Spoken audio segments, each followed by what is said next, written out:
तो दोस्तों, आज की स्टोरी एक ऐसे लड़के की है जो एक गेम की दुनिया में री इनकारनेट हो जाता है। लेकिन यहाँ सबसे बड़ा ट्विस्ट ये है कि इस गेम का ओरिजिनल मेन कैरेक्टर ही विलन बन जाता है और हमारे मेन कैरेक्टर कोरिन को पसंद करने लगता है। इसी वजह से ये स्टोरी नॉर्मल फैंटेसी या इसेकाई स्टोरी से बहुत अलग हो जाती है। कहानी की शुरुआत होती है हमारे मेन कैरेक्टर कोरिन से। कोरिन बताता है कि वो एक ऐसी दुनिया में रीइंकारनेट हो गया है जहां मॉन्स्टर्स, डंजन्स, मैजिक और एकेडमी लाइफ सब कुछ एग्जिस्ट करता है। ये दुनिया हीरोइक लेजेंड्स ऑफ अरहान नाम के गेम की थी और कोरिन इस गेम का एक हार्डकोर प्लेयर था। उसे गेम के सारे रूट्स, हिडन क्वेस्ट्स, फ्यूचर इवेंट्स और एंडिंग्स याद थे। लेकिन प्रॉब्लम ये थी कि वो हीरो बन के रीइंकारनेट नहीं हुआ था। वो सिर्फ एक साइड कैरेक्टर या एनपीसी के बॉडी में आया था। थोड़ी देर बाद कोरिन की मुलाकात ओरिजिनल मेन कैरेक्टर सीहू पार्क से होती है। सीहू भी अर्थ से ही आया हुआ होता है, लेकिन सीहू और कोरिन में एक बड़ा डिफरेंस था। सीहू हीरो था, उसके पास टैलेंट था और फ्यूचर में वो बहुत फेम और पावर गेन करने वाला था, लेकिन उसके पास गेम का नॉलेज नहीं था। गेम की असली इंफॉर्मेशन, हिडन आइटम्स और फ्यूचर इवेंट्स के बारे में सिर्फ कोरिन जानता था। इसी वजह से कोरिन सीहू की हेल्प करना शुरू करता है। सीहू को गेम के स्टैट्स और एबिलिटीज के बारे में कुछ समझ नहीं आता था। जब वो इंटेलिजेंस और मेज क्लास के बारे में कंफ्यूज्ड होता है, तब कोरिन उसे गाइड करता है। कोरिन बताता है कि अगर वो मेज बनना चाहता है तो उसे इंटेलिजेंस पढ़ानी होगी और एक इम्पॉर्टेंट स्किल बुक भी चाहिए होगी। कोरिन के पास पूरी स्टोरी का नॉलेज था और इसी वजह से सीहो को बहुत बड़ा एडवांटेज मिल रहा था। इसके बाद दोनों मिलकर मॉन्स्टर्स और वुल्फ से फाइट करते हैं। एक वक्त पर एक वुल्फ कोरिन पर अटैक करने वाला होता है, तब सीहू अपनी मैजिक से उस वुल्फ को मार देता है और कोरिन को बचाता है। इसी सीन में हमें पता चलता है कि हमारे मेन कैरेक्टर का नाम कोरिन लॉर्क है। कोरिन उसका थैंक यू करता है और दोनों मिलकर बाकी वुल्फ्स को भी मार देते हैं। फाइट के बाद सीहू कोरिन को एक लो टियर एलिक्सर देता है, जिसे देखकर कोरिन सरप्राइज हो जाता है क्योंकि इतनी अर्ली स्टेज में ऐसा आइटम मिलना अनकॉमन था। लेकिन इसी पॉइंट से कोरिन को कुछ अजीब लगना शुरू होता है। ओरिजिनल गेम में सीहू के टीम मेंबर्स ज्यादातर फीमेल हीरोइंस होने वाली थीं। मरी डोनारेफ, आरिशा और बाकी इंपॉर्टेंट गर्ल्स फ्यूचर में सीहू के साथ ट्रैवल करतीं। लेकिन करंट टाइमलाइन में कोरिन देखता है कि टीम में मोस्टली लड़के ही हैं और इंपॉर्टेंट हीरोइंस या तो मिसिंग हैं या उनके साथ कुछ गलत हो चुका है। फिर एक शॉकिंग न्यूज मिलती है। अकेडमी के एंट्रेंस सेरेमनी के दौरान ग्रैंड मास्टर की ग्रैंड डॉटर को किसी ने मार दिया होता है। साथ ही मरी ड्यूनरेफ, जो फर्स्ट आर्क की फाइनल बॉस और मेन हीरोइन थी, वो भी गायब हो चुकी होती हैं। ये सुनते ही कोरिन को समझ आता है कि टाइमलाइन बहुत बुरी तरह चेंज हो चुकी है। मरी ड्यूनरेफ का स्टाफ भी गायब था और अरीशा की डेथ के बाद डीमन स्लेयर स्वॉर्ड भी मिसिंग हो चुकी थी। ये सब देखकर कोरिन को लगता है कि कोई सीक्रेटली पूरी स्टोरी को मैनिपुलेट कर रहा है। एक रात कोरिन चुपके से सीहू का पीछा करता है। उसे लगता है कि सीहू कुछ छुपा रहा है। धीरे धीरे वो एक अंडरग्राउंड प्लेस तक पहुंचता है जहां उसे बहुत सारी शॉकिंग चीजें देखने को मिलती हैं। वहां डीमन स्लेयर सॉर्ड रखी होती है। अरीशा के मरने के बाद जो आइटम्स मिस्टीरियसली गायब हो गए थे, वो सब वहां मौजूद होते हैं। Legendary spell books, rare items और स्पेशल वेपन्स सब सीहू के सीक्रेट स्टोरेज में छुपे हुए थे। लेकिन सबसे बड़ा शॉक तब लगता है जब कोरिन मरी को देखता है। मरी वहां कैप्टिव की तरह रखी गई होती है।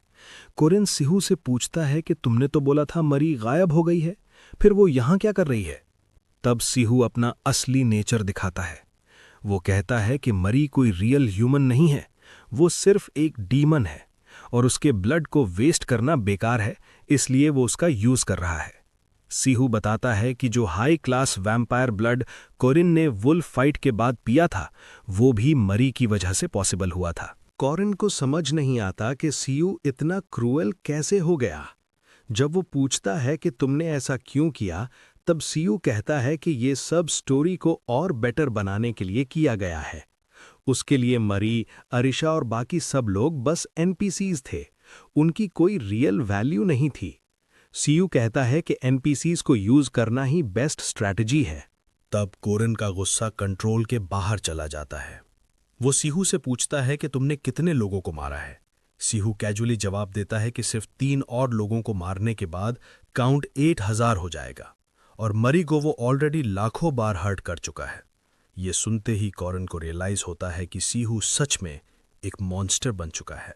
कोरिन समझ जाता है कि सीहू को डीमन स्लेयर स्वॉर्ड या रेयर एलिक्सर्स की जरूरत नहीं थी। सीहू इतना पावरफुल था कि वो कंबाइन विंडो की हेल्प से इजीली नए आइटम्स बना सकता था, लेकिन फिर भी वो ये सब कलेक्ट कर रहा था क्योंकि उसे सिर्फ कंट्रोल और डोमिनेशन पसंद था। उसे एनपीसीज को टॉर्चर करना और उन्हें अपने हिसाब से यूज करना अच्छा लगता था। फिर सीहू कोरिन को पंच मार देता है और कहता है कि उसने ये सब कोरिन के लिए किया है। सीहू कहता है कि ये पूरी दुनिया सिर्फ कोरिन की है। इसी वक्त कोरिन को समझ आता है कि सीहू ने अपनी टीम में मोस्टली लड़के क्यों रखे थे। सीहू को लड़कियों में इंटरेस्ट नहीं था, वो सिर्फ कोरिन को पसंद करता था। सीहू कन्फेस करता है कि उसने इतना सब कुछ सिर्फ उनके फ्यूचर के लिए किया है। कोरिन ये सुनकर शॉक हो जाता है और गुस्से में कहता है कि वो कभी भी सीहू को डेट नहीं करेगा। ये सुनते ही सीहू कंप्लीटली पागल हो जाता है। वो अपनी मैजिक से कोरिन को पकड़ लेता है और कहता है कि बैटल खत्म होने के बाद वो कोरिन को हमेशा के लिए अपने पास रखेगा। कोरिन को रियलाइज होता है। तभी अचानक एक सिस्टम मैसेज आता है, player has died, challenge failed. Korin shock में सोचता है कि क्या सीहू मर गया। अगले ही पल कोरिन खुद को 3 साल पहले देखने लगता है, उस वक्त जब वो पहली बार इस दुनिया में री-इनकार्नेट हुआ था। तब कोरिन एक फाइनल डिसीजन लेता है। अगर उसे अपनी फ्रीडम बचानी है, अगर उसे मरी डुनारेफ और बाकी हीरोइंस को बचाना है, अगर उसे इस दुनिया को डिस्ट्रॉय होने से बचाना है, तो उसे ओरिजिनल मेन प्लेयर को ही मारना होगा। और इस चैप्टर की शुरुआत में हमें कोरिन दिखाई देता है जो अपने पास्ट को याद कर रहा होता है। वो सोचता है कि जब वो लॉर्ड जॉन के डैम रेस्क्यू क्वेस्ट में था, जहां डीमंस ने बहुत सारे विलेजर्स को बेरहमी से मार दिया था, तब सीहू इतना खुश क्यों था। उस वक्त कोरिन को समझ नहीं आया था, लेकिन अब उसे सब कुछ समझ आ चुका है। सीहू के लिए उन लोगों की मौत सिर्फ एक्सपीरियंस पॉइंट्स थी। उसके लिए इंसान की जान की कोई वैल्यू नहीं थी। इसी रियलाइजेशन के साथ कोरिन डिसाइड करता है कि उसे सीहू को उसके स्ट्रांग होने से पहले ही रोकना होगा। कोरिन सीधा पास्ट में वापस आ चुका होता है। वो मर्कवा एकेडमी के पास होता है, जो एक ऐसी जगह है जहां फ्यूचर हीरोज और वॉरियर्स को ट्रेन किया जाता है। कोरिन जानता है कि सीहू की असली ग्रोथ भी इसी एकेडमी से शुरू हुई थी। जब सीहू ने मर्कवा एकेडमी ज्वाइन की थी, तभी से वो धीरे धीरे डेंजरस और पावरफुल बनना शुरू हुआ था। कोरिन अपने मन में सोचता है कि अभी भी सीहू उतना स्ट्रांग नहीं हुआ होगा। एंट्रेंस सेरेमनी में अभी भी 5 दिन बचे हुए हैं और यही परफेक्ट चांस है उसे खत्म करने का। भागते भागते कोरिन रास्ते में कुछ पीले मशरूम्स उठा लेता है और सोचता है कि शायद इनका यूज करके वो सीहू के लिए एक ट्रैप बना सके। तभी कोरिन के सामने एक सिस्टम नोटिफिकेशन पॉपअप होता है, tutorial quest, guard the broken carriage until it is fully repaired. दूसरी तरफ हमें सीहू दिखाई देता है जो कुछ गार्ड्स के साथ खड़ा होता है। गार्ड्स उसकी तारीफ कर रहे होते हैं और कहते हैं कि चाहे वो जितना भी हम्बल बने, लेकिन उसने अकेला ही एक डीमन हेयर को मार दिया था। सीहू बस स्माइल करता है और उन्हें थैंक यू बोलता है। कुछ देर बाद कैरियज रिपेयर हो जाती है और सब लोग वहां से निकलने वाले होते हैं, लेकिन तभी अचानक एक second tier demonic beast Beowulf उनके सामने आ जाता है। सीन तुरंत टेंस हो जाता है। दूर से कोरिन सब देख रहा होता है। वो सोचता है कि वो जितनी जल्दी हो सके यहां पहुंच गया था, लेकिन फिर भी वो लेट हो चुका है। उसके पास तैयारी के लिए अब सिर्फ बहुत कम वक्त बचा है। अगले ही पल बियोवुल्फ अटैक करता है और क्रैंग की आवाज के साथ गार्ड लूरा को एक ही स्ट्राइक में मार देता है। सब लोग शॉक में आ जाते हैं। सीहू तुरंत सबको कैरियज के अंदर जाने के लिए बोलता है और कहता है कि वो कुछ देर के लिए बीस्ट को रोक लेगा, लेकिन कोरिन की नज़र सीहू पर ही होती है। वो अपने मन में सोचता है कि उसे अभी भी कंफर्म करना है कि क्या यही वो असली सीहू है जो अर्थ से आया था और जो इस गेम का ओरिजिनल प्रोटैगनिस्ट था। दूसरी तरफ सीहू बियोवुल्फ को देखकर समझ जाता है कि ये बीस्ट उसके करंट लेवल से बहुत ज़्यादा स्ट्रांग है। वो सोचता है कि शायद वो इसका सामना नहीं कर पाएगा। तभी अचानक एक लड़की स्वॉर्ड लेकर बियोवुल्फ के सामने आ जाती है और सीधा उसकी गर्दन पर अटैक करती है, लेकिन बियोवुल्फ उस अटैक को ब्लॉक कर देता है। वो लड़की सीहू को पीछे हटने के लिए बोलती है और कहती है कि वो इस बीस्ट को हैंडल करेगी।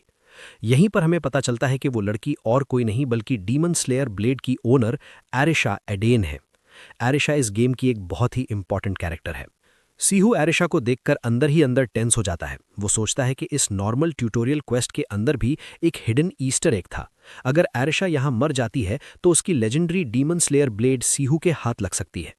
इसी सोच के साथ सीहू चुपके से एक डैगर निकालता है और एरिशा पर अटैक करने की कोशिश करता है, लेकिन एरिशा वक्त पर हट जाती है।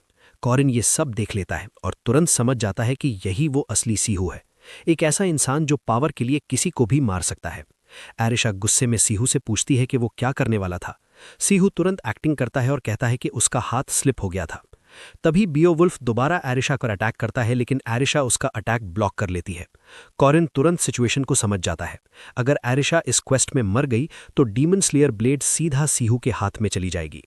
सीहू अपने मन में सोचता है कि एडेन फैमिली की एरिशा सच में बहुत टफ है। उसने पहले ही उसे पॉइजन दिया हुआ था, लेकिन फिर भी वो अभी तक लड़ने लायक है।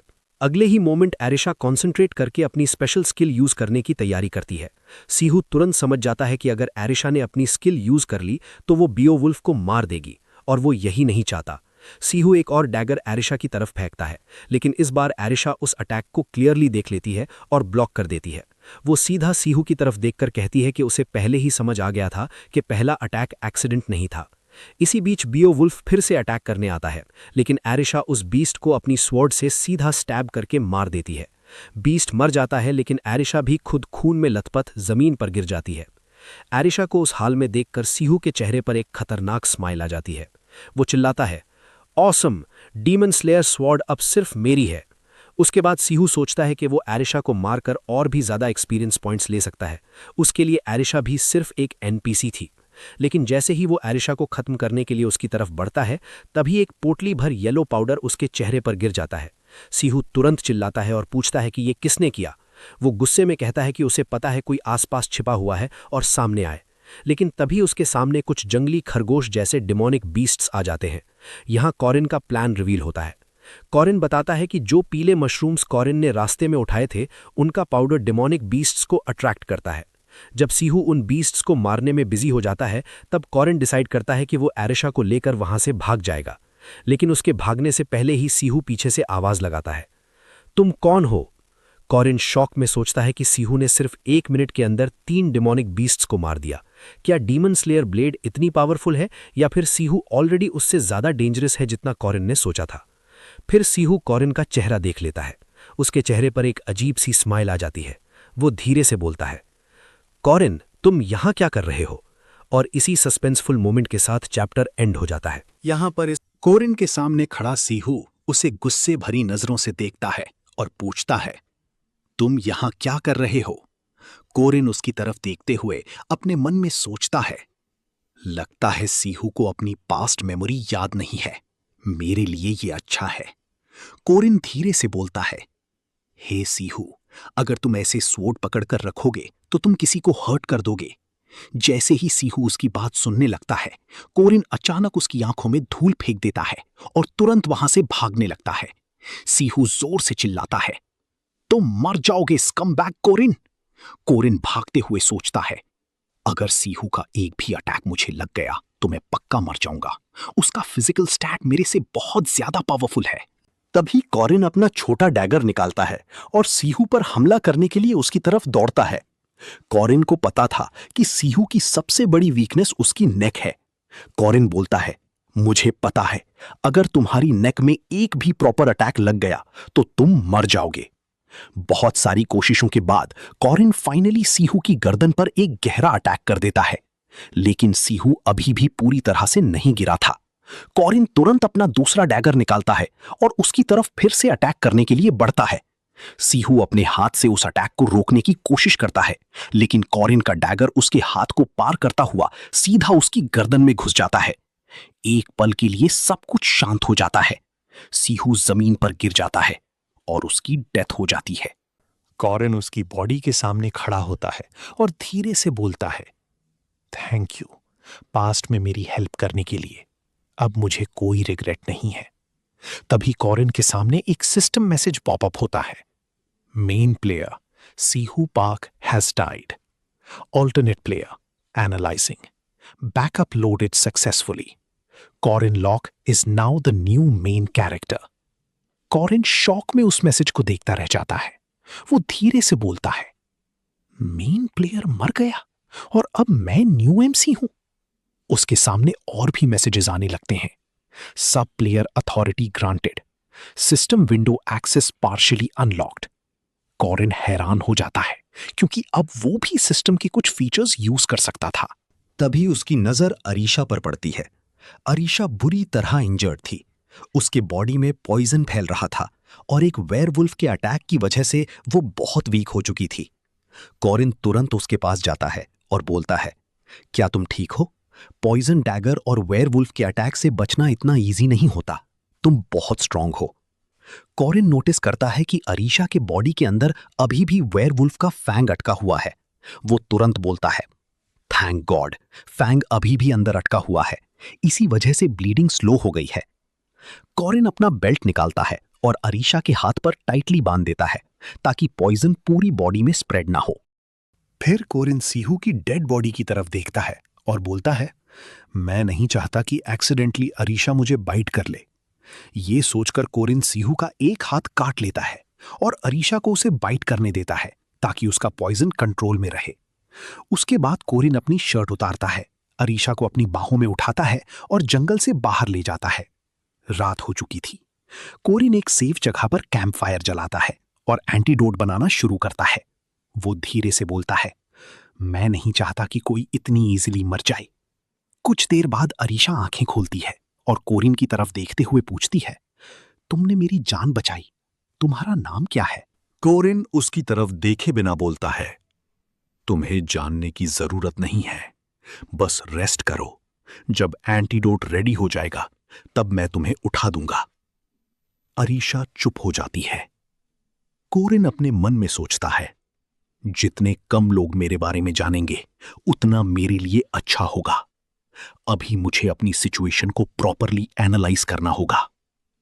कोरिन आसमान की तरफ देखते हुए सोचता है, इस गेम की दुनिया में जो भी स्टोरी के अकॉर्डिंग चलता है उसकी पावर धीरे धीरे बढ़ती रहती है। इसीलिए सीहू जैसा मॉन्स्टर भी ओबीडियंटली स्टोरी फॉलो कर रहा था, क्योंकि अगर मेन कैरेक्टर फाइनल बॉस को नहीं मारेगा तो ये पूरी दुनिया डिस्ट्रॉय हो जाएगी।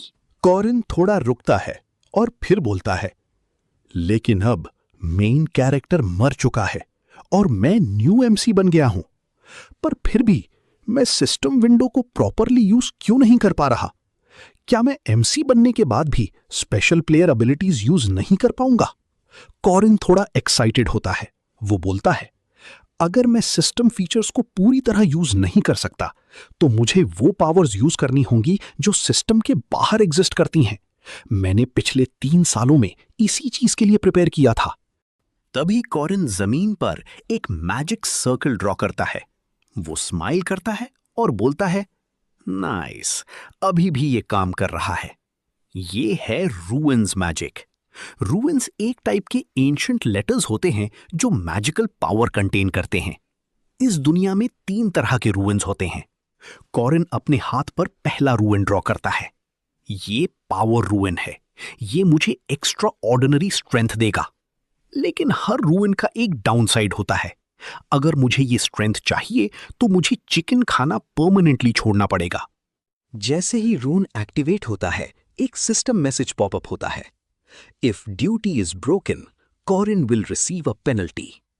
कोरिन बिना डरे अपने दूसरे हाथ पर दूसरा रून ड्रॉ करता है। इस रून की वजह से मैं कभी भी स्पिरिट्स को नहीं देख पाऊंगा। इस दुनिया में हर इंसान के पास थर्ड आई होती है जिससे वो स्पिरिट्स को देख सकता है। लेकिन अगर मुझे और पावर चाहिए तो मुझे ये सैक्रिफाइस देना होगा। उसके बाद कोरिन अपना लास्ट रून ड्रॉ करता है। वो गहरी सांस लेता है और बोलता है, मैं इस दुनिया को जरूर बचाऊंगा, चाहे कुछ भी हो जाए। फिर सिस्टम का फाइनल मैसेज उसके सामने आता है, if Korin fails to save Earth, he will die. Korin उस मैसेज को देखकर चुप हो जाता है, लेकिन फिर उसके चेहरे पर एक डेंजरस स्माइल आती है। वो धीरे से बोलता है, ठीक है, मैं इस गेम की दुनिया को भी बचाऊंगा और खुद को भी। चैप्टर 4 की शुरुआत में हम अरीशा को देखते हैं जो एक बेड पर लेटी हुई होती है। अचानक उसकी आंखें खुल जाती हैं और वो जल्दी से उठने की कोशिश करती है। तभी पास खड़ी एक नर्स उसके पास आती है और पूछती है, आप कैसा महसूस कर रही हैं? अरीशा कंफ्यूज्ड होकर पूछती है। मैं कहाँ हूं? नर्स धीरे से जवाब देती है। आप मरकावा सिटी इमरजेंसी हॉस्पिटल में हैं। अरीशा तुरंत पूछती है, जिस इंसान ने मुझे यहां लाया था वो कहां गया? नर्स बोलती है, वो कुछ देर पहले ही यहां से चला गया। ये सुनते ही अरीशा शॉक हो जाती है। क्या वो अभी अभी चला गया? वो तुरंत बेड से उठने की कोशिश करती है, लेकिन नर्स उसे रोक देती है और बोलती है, आपको अभी रेस्ट करना चाहिए, आप अभी पूरी तरह ठीक नहीं हुई हैं। अरीशा धीरे से बोलती है, मैं ठीक हूं। तभी उसकी नजर पास रखे कोरिन के बैग और बेल्ट पर पड़ती है। उस बेल्ट पर अभी भी थोड़ा सा ब्लड लगा हुआ था। अरीशा उसे देखकर कुछ देर के लिए चुप हो जाती है। उसके चेहरे पर एक अजीब सी फीलिंग आ जाती है, जैसे वो समझ रही हो कि कोरिन ने उसकी जान बचाने के लिए कितना रिस्क लिया था।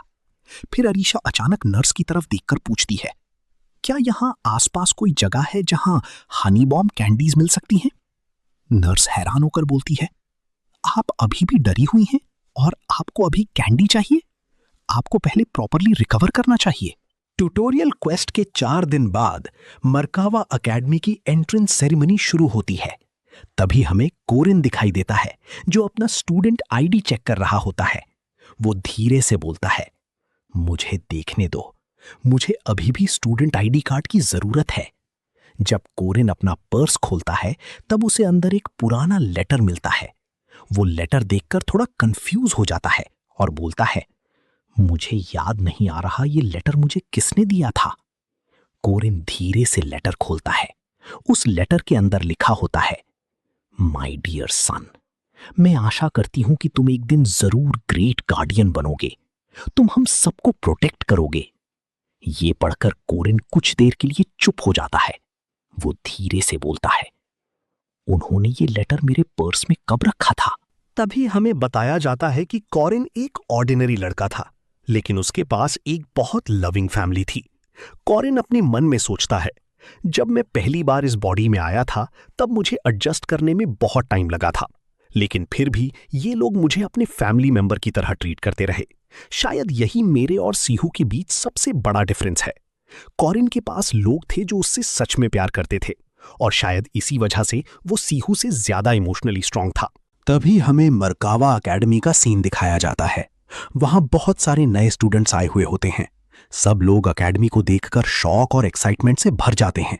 वो लोग बोलते हैं, तो ये है मरकावा एकेडमी। तभी एक लड़की सामने आती है और जोर से बोलती है, फर्स्ट ईयर के सारे स्टूडेंट्स प्लीज यहां लाइन में खड़े हो जाइए। फिर उसकी नजर कोरिन पर पड़ती है। वो कोरिन को देखकर बोलती है, क्या तुम फर्स्ट ईयर के स्टूडेंट हो? कोरिन सर हिलाकर बोलता है, हाँ। लड़की कोरिन को देखकर मुस्कुराती है और बोलती है, तुम्हें अपनी बॉडी मेंटेन करने के लिए बहुत ज्यादा खाना पड़ता होगा। ये लो, तुम्हारे लिए एक स्वीट पोटैटो। वो लड़की एक बिल्डिंग की तरफ इशारा करते हुए बोलती है, ये मैजिक मेजर बिल्डिंग है। यहां स्टूडेंट्स अपनी मैजिक रिसर्च करते हैं। जब स्टूडेंट्स ट्रेन से बाहर निकल रहे होते हैं तब वो लड़की सबको स्वीट पोटैटो देते हुए बोलती है, सब लोग प्लीज एक एक स्वीट पोटैटो लेते जाइए। उसके बाद हमें मरकावा एकेडमी का कॉमन बिल्डिंग दिखाई देता है। उस बिल्डिंग को देखकर कोरिन शॉक हो जाता है। वो बोलता है, इस बिल्डिंग पर स्पेस एक्सपेंशन स्पेल कास्ट किया गया है। बाकी स्टूडेंट्स पैनिक करने लगते हैं। वो लोग बोलते हैं, क्या हमने सच में अभी ये देखा? ये बिल्डिंग अंदर से इतनी बड़ी कैसे हो सकती है? तभी एक आवाज आती है, तुम सब मरकावा एकेडमी के नए स्टूडेंट्स हो, तो फिर तुम सब एक सिंपल ट्रैवल स्पेल से इतना ज्यादा क्यों डर रहे हो? ये सुनते ही कोरिन समझ जाता है कि ये बात हारमन ने कही होगी। कोरिन अपने मन में सोचता है, ये जरूर हारमन होगा। वो हमेशा ऐसे ही बिहेव करता है जैसे वो कोई मिलिट्री कैंप चला रहा हो। फिर हमें बताया जाता है कि ह्यूमन रेस बहुत पुराने टाइम से डीमंस के साथ लड़ती आ रही है। सिर्फ वही लोग डीमंस के खिलाफ फाइट कर सकते हैं जिनके पास ऑरा या मैजिक होती है, और मरकावा एकेडमी का काम है उन्हीं फाइटर्स को ट्रेन करना। तभी सारे स्टूडेंट्स के सामने एक ट्रांसपेरेंट विंडो ओपन हो जाती है। उस विंडो में उनकी स्टैट्स और रैंक लिखे होते हैं। कोरिन अपना स्टैट देखकर बोलता है, मुझे पहले से ही पता था कि मेरा स्टैट इतना वीक होगा। प्रोफेसर बोलते हैं, तुम्हारे सामने जो विंडो है वही तुम्हारा इवैल्यूएशन रैंक है। अब सब लोग अपने अपने रैंक के अकॉर्डिंग लाइन में खड़े हो जाओ। तभी हमें सीहू दिखाई देता है जो बोलता है, क्या मैं रैंक 6 में हूं? ये सबसे लोएस्ट रैंक है। यहां लगभग 400 स्टूडेंट्स हैं और मैं बॉटम 1% में हूं। प्रोफेसर सबको गुड लक बोलते हैं और फिर उन्हें टेलीपोर्ट कर देते हैं। तभी कुछ स्टूडेंट्स कंप्लेन करने लगते हैं। वो बोलते हैं, फर्स्ट और सेकेंड ईयर स्टूडेंट्स के लिए कोई प्रॉपर टेस्ट ही नहीं है। ये कैसी अनफेयर सिलेक्शन है? क्या सिर्फ लो रैंक स्टूडेंट्स को ही डेंजरस टेस्ट देना पड़ेगा? तभी हमें कुछ नए इंपॉर्टेंट कैरेक्टर्स दिखाई देते हैं। अरीशा, यूएल और डोरॉन कर्नल सेकेंड ईयर लिस्ट में होते हैं, जबकि मैरी फर्स्ट ईयर लिस्ट में होती है। ये देखकर कुछ प्रोफेसर्स भी आपस में बात करने लगते हैं। एक प्रोफेसर गुस्से में बोलता है, हमें रैंक 6 स्टूडेंट्स को टेस्ट में एंटर ही नहीं करने देना चाहिए। वो लोग ऑलरेडी सबसे वीक हैं, उन्हें अंदर आने देना सिर्फ टाइम वेस्ट करना है। लेकिन तभी दूसरा प्रोफेसर उसकी बात का जवाब देता है। वो बोलता है, ये डायरेक्टर का डायरेक्ट ऑर्डर है। डायरेक्टर ने क्लियरली कहा है कि सबको इक्वल अपॉर्चुनिटी मिलनी चाहिए। अगर किसी को कंप्लेंट है तो वो खुद डायरेक्टर से बात कर सकता है। ये सुनते ही पहला प्रोफेसर तुरंत चुप हो जाता है। वो नर्वस होकर बोलता है, नहीं नहीं, मैं ऐसा कभी नहीं कर सकता। उसके बाद सारी प्रोफेसर्स मिलकर टेस्ट ऑफिशियली स्टार्ट कर देते हैं। तभी टेस्ट ऑफिशियली शुरू हो जाता है। कोरिन के सामने एक वेपन केस आकर रुकता है। उसके अंदर स्पीयर, सोर्ड और ब्लेड रखे होते हैं। उसी वक्त एक सिस्टम मैसेज पॉपअप होता है, 30 सेकंड्स के अंदर आप डिमोनिक बीस्ट से घिर जाओगे। आपको अपनी एबिलिटी के थ्रू सर्वाइव करना होगा। कोरिन तुरंत वेपन बॉक्स के अंदर देखता है। वो धीरे से बोलता है, मुझे स्पीयर मास्टर करने में 100 दिन लगेंगे, ब्लेड मास्टर करने में 1000 दिन लगेंगे और सोर्ड मास्टर करने में 10,000 दिन लगेंगे। इसका मतलब मेरा बेस्ट ऑप्शन स्पीयर है। ये बोलकर कोरिन स्पीयर उठाता है। जैसे ही वुल्फ्स उसकी तरफ दौड़ते हैं, कोरिन अपना स्पीयर पूरी ताकत के साथ उनकी तरफ फेंक देता है। एक ही अटैक में एक वुल्फ मर जाता है। उसके बाद कोरिन तुरंत दूसरा अटैक करता है और धीरे धीरे बाकी वुल्फ्स को भी मार देता है।